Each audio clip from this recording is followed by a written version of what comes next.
Muy buenas tardes, mi nombre es Luis Carlos Durán, de mi compañera María Alejandra Andrade. Somos estudiantes de la Universidad Uniminuto de Dios, del programa Contaduría Pública. Hoy estamos aquí para hacer un conversatorio de acuerdo a la declaración de renta para persona natural. Bueno, para lo primero tenemos que tener en cuenta qué es impuesto sobre la renta. Para ello, pues decimos que es un cargo que las personas naturales o independientes deben pagar al Estado teniendo en cuenta sus ganancias, salarios, comisiones y otros ingresos generados durante el año anterior. Allí tendremos en cuenta todas las actividades económicas como ingresos, como activos, como pasivos, gastos y costos que van desde la fecha, desde el 1 de enero hasta el 31 de diciembre del año anterior. Bueno, yo les voy a hablar sobre los topes para la declaración de renta de personas naturales. Entonces tenemos patrimonio bruto igual o superior a 154.215.000. Ingresos totales sean iguales o superiores a 47.978.000. Consumo de tarjeta de crédito 47.978.000, compras o consumo de 47.978.000. Sumatoria de consignaciones bancarias, depósitos o inversiones sean iguales o superiores a 47.978.000. Son los topes que tenemos que tener en cuenta para saber si somos o no declarantes de renta. Listo, Aleja, háblanos un poco sobre los pasos que tenemos que tener en cuenta para estas declaraciones, por favor. Bueno, para tener en cuenta si somos o no declarantes, primero pues saber cuáles son los topes que tenemos que tener, ¿no? Y segundo, pues determinar si son residentes, determinar las obligaciones a declarar, entonces en este caso pues si tienen créditos, dependiendo también de los topes en sus cuentas bancarias, sus sueldos, sus salarios, determinar el sistema cedular aplicable, determinar los formularios y el impuesto y presentar y pagar. Esos serían como los pasos para tener en cuenta para empezar a hacer toda la cuestión de la declaración de renta.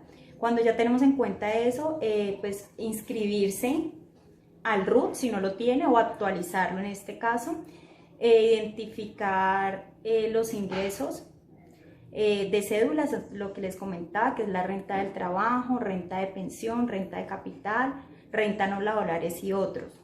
El formulario de renta natural, en el caso se aplica el 210 o el 110. Declaro sí correspondiente al pago, rentas exentas, deducciones, imputables o descuentos. Bueno, Aleja, muchas gracias. Bueno, yo les voy a hablar un poquito también sobre las sanciones por no presentar esta declaración en las fechas que están estipuladas, ¿no? Para la declaración de renta de persona natural, en Colombia el calendario tributario de la DIAN va establecido que va pues para el 2020, en este caso fue del 11 de agosto hasta el 21 de octubre del año actual. Entonces, en este caso, Aleja, por ejemplo, tu cédula que termina en 076, creo que la tenía para el 28 de agosto, el vencimiento. Tienen que tener muy en cuenta que si se pasa así sea un día, van a tener que pagar la sanción. Entonces, hay sanciones por fuera de las fechas, las cuales son una sanción extemporánea que equivale al 5% de tu impuesto a cargo y aumenta cada mes, o sea, te dan un mes para pagar eso. Si te pasaste un día, te dan un mes, te cobran el 5% de acuerdo a la deuda que tienes, pero si te pasas del mes, eso va aumentando, ¿sí? Tenemos otra sanción, que es la sanción mínima por obligaciones incumplidas o mal cumplidas con la DIAN. Este es un valor que está estipulado en 356.000 pesos. Así se pase un día, como estábamos hablando, tienes que pagar este valor, ¿sí? Tenemos otra sanción que se notifica por medio de mensaje de texto o por medio de correo electrónico, que te dice que tienes un mes para el pago. De lo contrario de que no hayas cancelado pues esa sanción, se le va aumentando el 10% a la deuda mensualmente. Esto está estipulado en el artículo 642 de la ley establecida. Y por último, Si no se cumple con ninguno de los pagos con los casos anteriores, de lo que pagas dentro del mes y después del mes que te va a sumar un 10%, se va a sumar un 20% como sanción en base al valor de sus consignaciones bancarias o a los ingresos brutos de la persona. Esto va en el artículo 643 de la ley establecida. Aleja, ¿nos puedes hablar un poquito sobre la información exógena que la DIAN va a empezar a manejar o ya viene manejando desde hace un tiempito? Bueno, la información exógena es donde todas las empresas deben reportar todos estos, por ejemplo, pagos, los bancos, los supermercados, porque de ahí es donde la DIAN valida si es necesario o no es necesario declarar cada persona.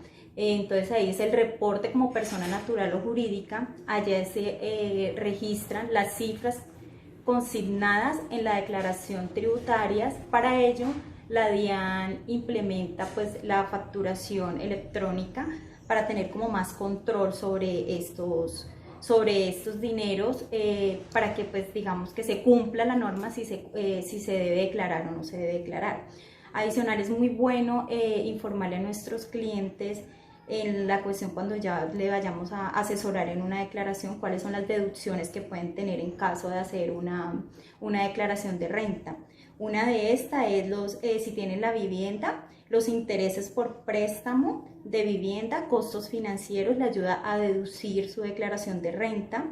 Si están con medicina prepagada también, obviamente pues tiene que ser una empresa pues legalmente constituida, eso también le ayuda a bajar la retención. Y por dependientes también pueden bajar hasta el 10% de esta retención. Entonces son como cosas muy importantes de tenerlas en cuenta para poder bajarle la retención a estos clientes. Muchas gracias. Bueno, por último, yo les voy a hablar un poco sobre la documentación que necesitamos pues para estas declaraciones, ¿no? Tenemos que tener en cuenta que tenemos que pedir extractos bancarios, tenemos que pedir recibo de pago del impuesto predial en caso de que tengamos vivienda, obviamente, certificado de inversiones, anexo de declaración del año anterior, si hemos declarado en el año anterior, certificación tributaria. Todos esos anexos los podemos, pues, son los certificados que nos dan las entidades bancarias y también lo que tenemos por fuera, como nos hablaba nuestra compañera de pronto de que tengamos lo de la medicina prepagada u otras cosas. ¿Sí? Tenemos que tener en cuenta que todo nos sirve, de pronto si están en algunas entidades como sin ánimo de lucro, como que recaudan y todas esas cuestiones. Bueno, esa es una pequeña charla que tuvimos de acuerdo a la declaración de persona natural. Esperemos que le haya servido y que tengan una buena tarde. Buena tarde, gracias.